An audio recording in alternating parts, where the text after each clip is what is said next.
भारत सरकार का कार्यक्रम one nation one ration card कार्यक्रम का आयोजन किया गया आर्ट एंड गैलरी प्रेक्षागृह स्टेडियम लहरियासराय में।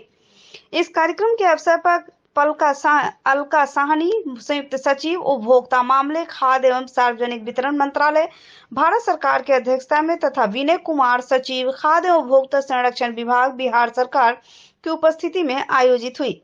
यह कार्यक्रम आयोजित किया गया। इस कार्यक्रम के अवसर पर उप विकास आयुक्त सह प्रभारी जिला प्रतिभा रानी, अनुमंडल पदाधिकारी सदर चंद्रमा अत्री एवं कई अन्य अधिकारी भी मौजूद थे। धन्यवाद कि आपने ये अवसर वापस दिया कि आज यहाँ पर आकर आप सभी लोगों के साथ रूबरू होके एक भारत सरकार की एक बहुत ही अच्छी योजना के बारे में हम बात करेंगे। मैं धन्यवाद देती हूँ विनय सर का, जिन्होंने खाद्य एवं आपूर्ति विभाग को अपने नेतृत्व में बहुत अच्छे से चलाया है और ये देखा है कि सभी योजनाओं का लाभ आप सब तक पहुंचे। प्रतिभा, चंद्रमा, एसडीएम सदर, सभी लोग को मेरा बहुत बहुत धन्यवाद देना चाहते हैं कि उन्होंने अपना बहुमूल्य समय हमें दिया और यहाँ उपस्थित होकर कार्यक्रम को सफल बनाया। सभी पदाधिकारीगण एवं हमारे सभी जन वितरण प्रणाली विक्रेताओं, सभी लाभुक का भी हम धन्यवाद करना चाहते हैं, जिनकी भागीदारी से कार्यक्रम अपने उद्देश्य पर सफल उतरने की दिशा में संपन्न हुआ। इसी के साथ मैं सभी को धन्यवाद करते हुए अपनी वाणी को विराम देती हूँ। Thank you. जो ओएनओआरसी में जो काम हम लोग कर रहे हैं उसमें अग्रणी भूमिका निभा रही है और जैसा कि सर ने बताया कि बिहार से ही पोर्टेबिलिटी और बिहार के अंदर और बिहार के लोग जो बाहर जाते हैं वे इस योजना का भरपूर लाभ उठा रहे हैं। और आपके माध्यम से हम सबको ये बताना चाहेंगे कि देश में मैं जहां मेरा राशन वहां की ये जो स्कीम है उसका लाभ हमारे सभी भाई बंधु माताएं बहनें उठाएं और हक से अपने जन वितरण प्रणाली के दुकानदार से देश में कहीं भी बिना कार्ड के सिर्फ एक आधार के माध्यम से अपना राशन उठा सकते हैं। आप जानते हैं कि भारत सरकार ने राशन कार्ड की पोर्टेबिलिटी की सुविधा लागू की है पूरे देश में और इस सुविधा का नाम one nation one ration card है। इसका लाभ उठाकर कोई भी कार्डधारी भारत के किसी भी राज्य में किसी भी हिस्से में अपने राशन कार्ड का इस्तेमाल कर अपना राशन आंशिक तौर पर या पूरे तौर पर ले सकता है। अगर वो आंशिक तौर पर लेना चाहता है तो उसके परिवार के अन्य लोग दूसरी जगह से भी राशन ले सकते हैं। अब राशन कार्ड पूरी तरह से पोर्टेबल हो गया है और किसी भी लाभुक को जहां ज़रूरत है वहां पर वो राशन प्राप्त कर सकते हैं। फिर एक बार दरभंगा जिले में ज्योति मौर्य से बिल्कुल मिलती जुलती घटना दोहराई गई है, जहां विभा देवी नामक एक महिला अपने आशिक कालीकांत यादव के साथ शादी के 13 साल बाद फरार हो गई। महिला के पति मनोज कुमार पासवान बताता है कि उसके पास 2 बच्चे हैं, जिससे एक बेटी और दूसरा बेटा। दोनों दरभंगा जिला के बहादुरपुर थाना अंतर्गत छिपलिया में रहकर अपने बच्चों को एक निजी स्कूल में पढ़ाया करते थे, जहां सुबह सवेरे उनकी पत्नी विभा देवी, जिनकी शादी वर्ष 2010 में हुई थी, वह अपने दोनों बच्चों को स्कूल छोड़ने गई और वह किराए के मकान में वापस नहीं लौटी। जब स्कूल के डायरेक्टर से संपर्क किया तो संपर्क नहीं होने के बाद स्कूल के डायरेक्टर खुद बच्चे को डेरा छोड़ गए। उसके बाद फरार महिला विभा देवी के पति मनोज कुमार ने काफी छानबीन की, अंततः हार कर बहादुरपुर थाने में आवेदन सौंप दिया गया। विधि सम्मत कार्रवाई की गुहार लगाई गई। महिला विभा देवी का पति मनोज पासवान बताते हैं, इससे पूर्व भी इसी वर्ष फरवरी में वह 4 महीने के लिए फरार हो गई थी और 4 महीने बाद घर लौटी तो बताई कि वह मुंबई काम करने गई थी। इसके बाद भी पति मनोज कुमार पासवान अपनी पत्नी को स्वीकारते हुए आगे की जिंदगी बसर गुजर करने लगे। लेकिन फिर 3 अक्टूबर 2023 को यह घटना दोहराई। पति मनोज कुमार पासवान बताते हैं कि उन्हें सोशल मीडिया के माध्यम से जानकारी मिली कि वह अपने पुराने आशिक कालीकांत यादव के साथ फरार हो गई है, जो मुंबई में रहता है, क्योंकि दोनों का फोटो एक साथ फेसबुक पर उपलब्ध है। सुनाते हैं मनोज पासवान की यह कहानी। क्या मामला है? थाना पर आए हुए हैं? थाना पर आए हुए हैं, 3 तारीख का मामला है। हमारे गैर मौजूदगी में मेरी पत्नी बच्चा को स्कूल छोड़ता है, उसके बाद स्कूल लेने के लिए नहीं जाती है। फिर स्कूल सेंट्रल पब्लिक स्कूल के डायरेक्टर सर हमारे रूम पर जाते हैं बच्चा को छोड़ने के लिए और जब हमको पता चलता है कि मेरी पत्नी नहीं गई बच्चा को लाने के लिए तो हम भावुक हो गए। फिर हम उसके नंबर पर कॉल करते रहे, कोई फ़ोन नहीं लगने के बाद हम उसके रिश्तेदारी में पता किए तो कहीं भी नहीं मिला। उसके बाद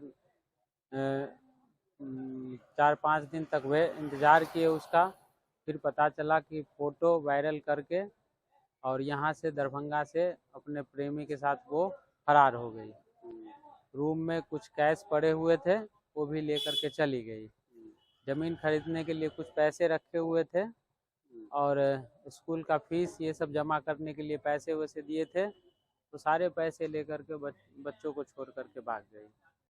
ज्ञानदीप पोर्टल यू डैश हेतु तकनीकी प्रशिक्षण कार्यक्रम का आयोजन किया गया। +2 जिला हाई स्कूल में आयोजित इस प्रशिक्षण कार्यक्रम में प्राइवेट स्कूल के शिक्षकों ने भाग लिया। यह प्रशिक्षक लक्ष्मण झा के द्वारा दिया गया, जिस प्रशिक्षण कार्यक्रम में बताया गया कि school profile, teacher profile, student profile से संबंधित बातों पर चर्चा की गई।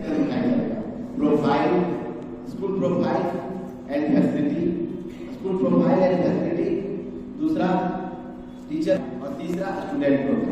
स्कूल प्रोफाइल और फैसिलिटी से मतलब समझने चाहिए या स्कूल प्रोफाइल, स्कूल में क्या व्यवस्था है, क्या जो है किस सीआरसी में पढ़ता है, किस ब्लॉक में पढ़ता है, कितने क्या क्या पढ़ाई हुई, पुस्तक कब दिया गया, ये सभी स्कूल से संबंधित जो भी जानकारी, स्कूल से संबंधित, पार्टिकुलर व्यक्ति से संबंधित, एक संस्था से संबंधित जितना सवाल होगा वो पूछा जाए।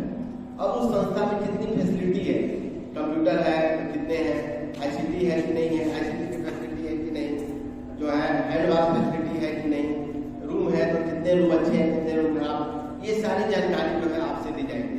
बिहार सरकार द्वारा जारी किया गया जातीय को गलत ठहराते हुए एवं इसे विसंगतियों के खिलाफ राष्ट्रीय लोक जनता दल जिला की ओर से 1 दिवसीय धरना दिया गया। लहरियासराय धरना स्थल पर कोर्ट का अवहेलना है और पार्टी की ओर से हम लोग मांग करते हैं कि उन पर FIR हो, जिसके विरोध में हम लोग 14 तारीख को राजभवन मार्च करने की भी तैयारी की हुई है। अपना परिचय यदुवीर कुशवाहा, प्रदेश महासचिव रालोजद। क्या मांग करना चाह रहे हैं इस माध्यम से आप लोग? हम लोग मांग करना चाह रहे हैं कि पार्टी के जो प्रवक्ता है नीरज कुमार बबलू जी, उनके द्वारा जो माननीय नेता उपेंद्र कुशवाहा जी के गोपनीयता को सार्वजनिक किया गया है, उनके विरुद्ध FIR हो, उनको गिरफ्तारी हो।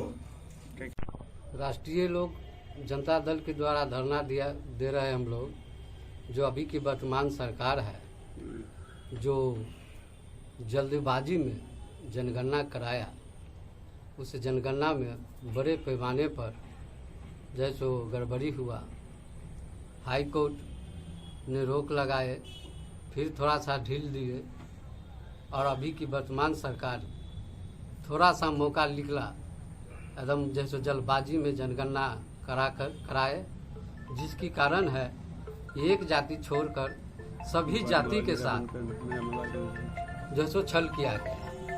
इस छल किया गया, बहुत बड़े पैमाने पर गड़बड़ी हुआ। इसकी कारण राष्ट्रीय लोक जनता दल पूरे बिहार में आज 1 दिवसीय धरना दे रहा है।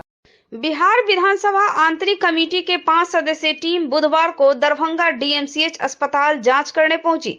इस कमेटी में अलग अलग कई दल के नेता भी शामिल थे। DMCH के कई विभागों में बारीकियों से निरीक्षण एवं जांच किया गया। जैसे ही जांच करने टीम पहुंची, DMCH में मानो हड़कंप मच गया। वहीं DMCH निरीक्षण के बाद DMCH के अधीक्षक कार्यालय में टीम के सदस्यों ने एक बैठक भी की। बिहार विधानसभा आंतरिक कमेटी के सदस्यों ने DMCH अस्पताल का बारीकी से निरीक्षण किया। निरीक्षण के दौरान अस्पताल अधीक्षक के अलावा कई अस्पताल के प्रशासनिक अधिकारी भी साथ चल रहे थे। टीम के लोगों ने DMCH अस्पताल के आपातकालीन वार्ड से लेकर ICU ward, medicine ward, DMCH CT MRI centre सहित कई वार्डों का घूम कर निरीक्षण किया। अस्पताल की वस्तु स्थिति को देखा। वहीं अस्पताल में भर्ती मरीज और उनके परिजन से भी बातचीत की। अस्पताल की व्यवस्था का भी हाल जाना और यहां मिलने वाली सुविधा के बारे में भी जानकारियां ली। कुछ मामले को छोड़कर ज्यादातर मामले में कमेटी के लोगों ने असंतुष्टि जताई। खासकर मरीज को बाहर से महंगी दवा खरीदने की शिकायत पर कमेटी के सभी सदस्यों ने नाराजगी जाहिर की। इसके अलावा अस्पताल अधीक्षक के साथ उनके दफ्तर में टीम के लोगों ने अस्पताल अधीक्षक से भी पूरी जानकारी हासिल की। हालांकि कुछ जगहों पर मीडिया को टीम से दूर रखा गया। इसके बावजूद अस्पताल के बिल्डिंग से लेकर इलाजरत मरीज की सुविधा पर सभी ने नाराजगी जाहिर की।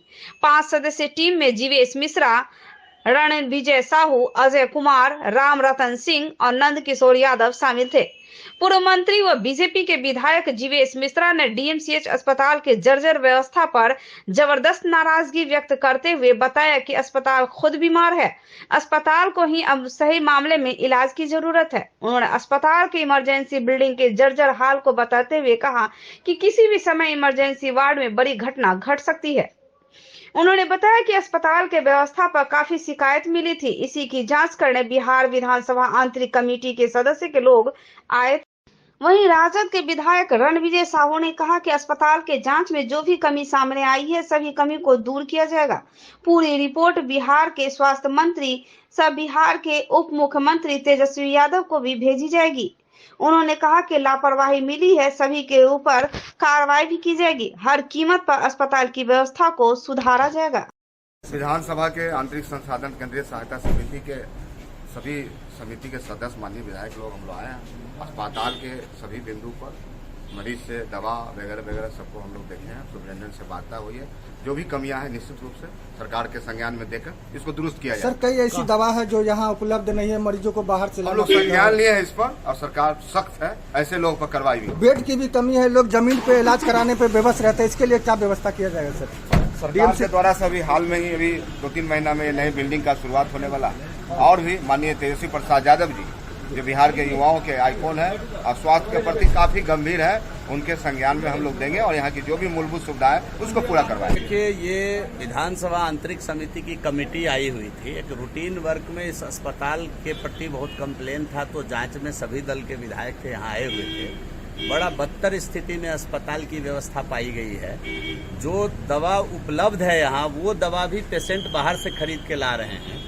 जिस दवा का MRP 300 रुपये, वो 950 रुपये वाली दवा लिखी जा रही है और बाजार से पेशेंट ला रहे हैं खरीद करके। और पूरी व्यवस्था धत्ता बताया गया, एकदम जर्जर स्थिति में है। ICU की हालत खराब है, पूरा का पूरा अस्पताल जर्जर स्थिति में है, रहने लायक नहीं, रुकने लायक नहीं। आप अपना कैमरा घुमा कर देख लीजिए, साफ सफाई से लेकर के पूरी शुगर घूमता हुआ नजर आ जाएगा। पूरा जलकुंभी से जलमग्न है, पूरा अस्पताल। लग नहीं रहा है कि ये अस्पताल मेडिकल कॉलेज और हॉस्पिटल जो है ये मेडिकल कॉलेज का अस्पताल है, ऐसा कहीं से दिख नहीं रहा है। और पूरी व्यवस्था इस अस्पताल की इस समय चौपट हुई पड़ी। सर, इमरजेंसी जो है उसकी भी व्यवस्था खराब है, वहाँ बारिश होती है, दिक्कत आप अभी जा करके देखिए ना, इमरजेंसी की बिल्डिंग इमरजेंसी चलाने लायक नहीं है। इमरजेंसी की बिल्डिंग खुद इमरजेंसी पे खड़ी है, उसको खुद ही इलाज की जरूरत है। उस बिल्डिंग की तुरंत इलाज की जरूरत है, नहीं तो किसी दिन कोई बड़ा हादसा हो जाए।